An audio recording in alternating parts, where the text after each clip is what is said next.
Hello friends, તમારું સ્વાગત છે મારી ચેનલમાં। આજે આપણે બનાવીશું કોઈપણ જાતની ઝંઝટ વગર એકદમ ઝડપથી બની જાય તેવો ઇન્સ્ટન્ટ કડાઈમાં મેથીનો હાંડવો બનાવીશું।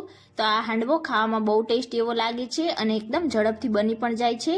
આ હાંડવોને તમે બાળકોને લંચ બોક્સમાં પણ ઝડપથી બનાવીને આપી શકો છો।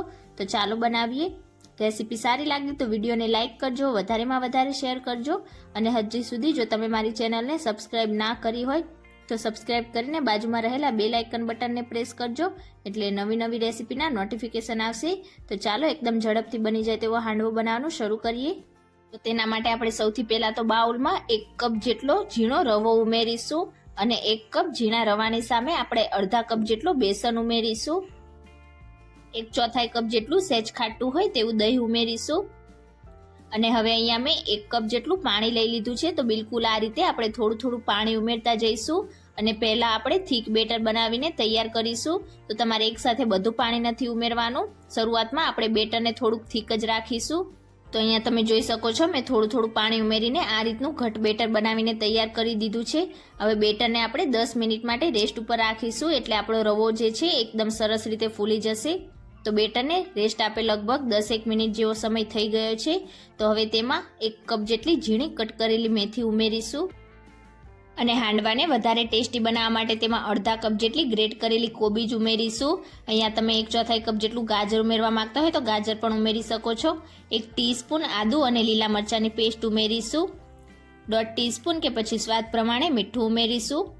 અડધી ટીસ્પૂન કરતાં થોડીક ઓછી હિંગ ઉમેરીશું। તો અહીંયા તમે અજમો પણ ઉમેરી શકો છો, પણ આજે હું એકદમ સિમ્પલ મસાલામાંથી ઝડપથી બની જાય તેવો હાંડવો બનાવી રહી છું।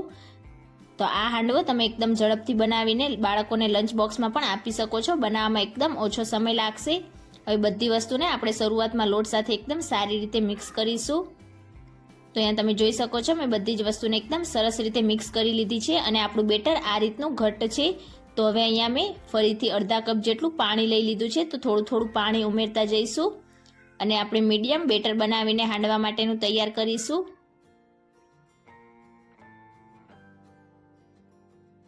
તો અહીંયા મેં ટોટલી 1.5 કપ જેટલા પાણીનો ઉપયોગ કર્યો છે અને તમે જોઈ શકો છો કે હાંડવા માટેનું આપણું આ રીતનું મીડિયમ બેટર બનીને તૈયાર થઈ ગયું છે। આ રીતનું તમારું બેટર હાંડવા માટેનું હોવું જોઈએ।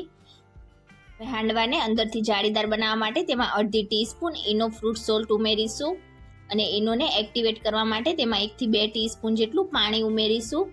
તો અહીંયા તમે ઈનોની જગ્યાએ સોડાનો ઉપયોગ પણ કરી શકો છો, પણ ઈનોનું રિઝલ્ટ વધારે સારું આવશે। મિક્સ કરી દઈશું સારી રીતે।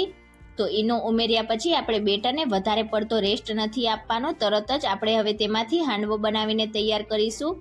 તો અહીંયા બેટર આપણું એકદમ પરફેક્ટ તૈયાર થઈ ગયું છે। તો આ હાંડવો આજે આપણે આ રીતની કડાઈમાં બનાવીશું। તો અહીંયા મેં હેવી બોટમવાળી કડાઈ ગરમ કરવા માટે રાખી દીધી હતી। હવે તેમાં 2 થી 3 ટેબલ સ્પૂન જેટલું તેલ ઉમેરીશું। તો આ રીતની કડાઈમાં હાંડવો બનાવવા માટે તેલનું પ્રમાણ થોડુંક વધારે જોઈશે। તેલ ગરમ થઈ જાય એટલે અડધી ટીસ્પૂન રાઈ ઉમેરીશું, અડધી ટીસ્પૂન જીરું ઉમેરીશું અને જીરાને પણ આપણે સારી રીતે ફૂટવા દઈશું।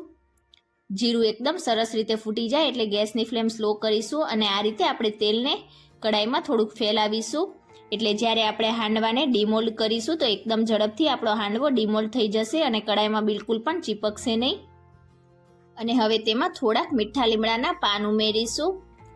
1 થી 1.5 ટીસ્પૂન જેટલા સફેદ તલ ઉમેરીશું અને તલ આપણા હલકા ફૂટવા લાગે એટલે તરત જ આપણે જે બેટર બનાવીને તૈયાર કર્યું છે તેમાંથી 2 થી 3 મોટા ચમચા જેટલું બેટર આપણે આ રીતે કડાઈમાં ઉમેરીશું। તમે હાંડવો નાનો કે મોટો જે રીતનો બનાવવા માંગતા હોય એ રીતે તમારે તેલનું પ્રમાણ લેવાનું અને એ રીતનો તમે હાંડવો બનાવીને તૈયાર કરી શકો છો। જો તમે મોટા હાંડવા બનાવશો તો આટલા બેટરમાંથી 2 મોટા હાંડવા બનશે અને જો નાના બનાવશો તો 4 થી 5 જેટલા તમારા હાંડવા બનીને તૈયાર થશે। હવે આ રીતે આપણે બેટરને થોડુંક ફેલાવી દઈશું અને હવે ઉપરથી પણ આપણે થોડાક સફેદ તલ છાંટીશું અને હવે તેને ઢાંકીને આપણે સ્લો ટુ મીડિયમ ગેસની ફ્લેમ પર 8 મિનિટ માટે કૂક કરીશું। તો લગભગ હાંડવાને કૂક થતાં 8-1 મિનિટ જેવો સમય થઈ ગયો છે। તો હવે ઢાંકણ હટાવી લઈશું અને આપણે હાંડવાને ડીમોલ્ડ કરીશું। તો આ રીતના ઝારાની મદદથી આપણે ડીમોલ્ડ કરીશું એટલે એકદમ આસાનીથી હાંડવો ડીમોલ્ડ થઈ જશે।